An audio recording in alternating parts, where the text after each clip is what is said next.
প্রিয় শিক্ষার্থীবৃন্দ, কেমন আছো তোমরা? আমরা আলোচনা করতেছিলাম স্থানাঙ্ক জ্যামিতি।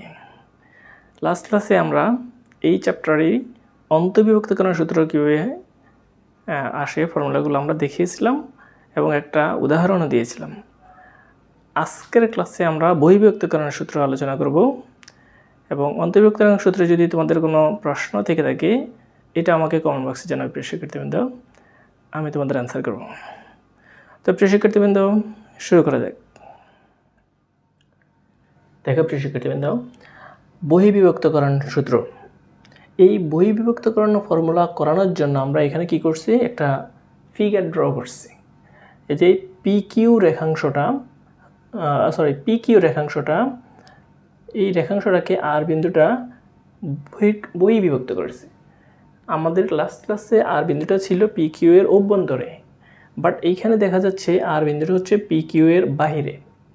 তো সেই জন্য আমরা লিখছি, মনে করি পি ও কিউ বিন্দু দ্বয়ের সংযোজক রেখাংশ আর বিন্দুতে, এই যে আর বিন্দুতে M1 ও M2 অনুপাতে বহির্বিভক্ত হয়েছে। অর্থাৎ পিআর মানে এই যে পুরোটুকু পিআর সমান হচ্ছে M1 এবং কিউআর সমান হচ্ছে M2। That is PR is to QR equal M1 is to M2, বা এটাকে আমরা এইভাবে লিখতে পারি, PR by QR equal M1 by M2। আর যেহেতু এটা বহির্বিভক্ত করেছে তাহলে আমরা বলতে পারি, সুতরাং আর বিন্দু স্থানাঙ্ক M1x2 minus M2x1 divided by M1 minus M2, এটা হচ্ছে ভুজ, এবং M1y2 minus M2y1 divided by M1 minus M2, এটা হচ্ছে কোটি। এটাই আমাদের বহির্বিভক্তকরণ স্থানাঙ্ক। প্রিয় শিক্ষার্থীবৃন্দ,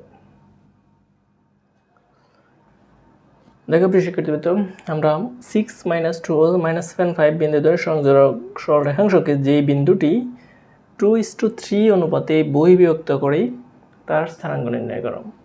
তো আমরা এই প্রবলেমটা এখন বহির্বিভক্তকরণের সলভ করি। দেখো, তো তার স্থানাঙ্ক নির্ণয় করো, মনে করি অথবা ধরি বিন্দুটির স্থানাঙ্ক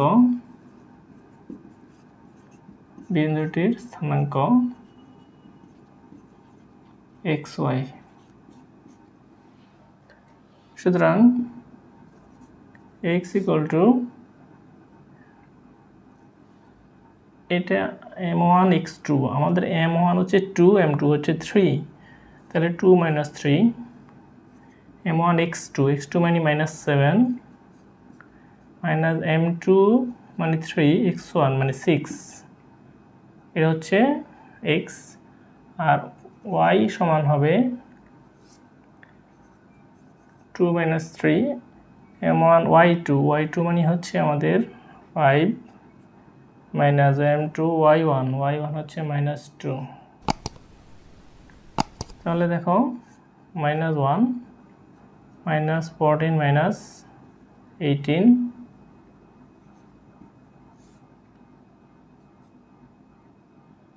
10 + 6 কি হচ্ছে আমাদের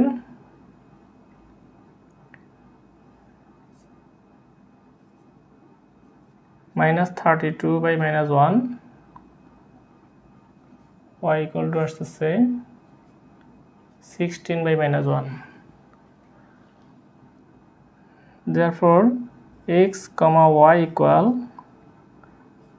32, -16। এটাই হচ্ছে আমাদের নির্ণেয় স্থানাঙ্ক। প্রিয় শিক্ষার্থীবৃন্দ, তো প্রিয় শিক্ষার্থীবৃন্দ, আমরা আজকে বহির্বিভক্তকরণের সূত্র আলোচনা করলাম এবং বহির্বিভক্তকরণের সূত্রের একটা উদাহরণও করে দিলাম। এরপরে যদি তোমাদের কোনো বুঝতে অসুবিধা হয় কোনোখান দিয়ে, তাহলে আমাকে জানাবে, আমি তোমাদের অ্যান্সার করবো প্রিয় শিক্ষার্থীবৃন্দ। তো প্রিয় শিক্ষার্থীবৃন্দ, আমার ভিডিওগুলো, নতুন ভিডিওগুলো দ্রুত তোমাদের পাওয়ার জন্য আমার চ্যানেলটাকে সাবস্ক্রাইব করে নেবে, যাতে আমি ভিডিও আপলোড করার সাথে সাথেই তোমাদের কাছে পৌঁছে যায়। তো প্রিয় শিক্ষার্থীবৃন্দ, আজকে এতটুকুই। ধন্যবাদ সবাইকে।